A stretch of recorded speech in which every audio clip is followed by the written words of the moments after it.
बचपन के प्यारे जानू याद सतावा मोहनी सूरतिया तोहर बहुत रोवावा बचपन के प्यारे जानू याद सतावा मोहनी सूरतिया तोहर बहुत रोवावा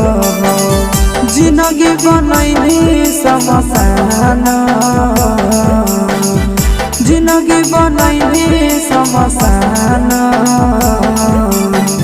पगला पगला कहानी पगले बनैनी गे छोड़ी ससुराल चली गे पगला पगला कहानी पगले बनैनी गे छोड़ी ससुराल चली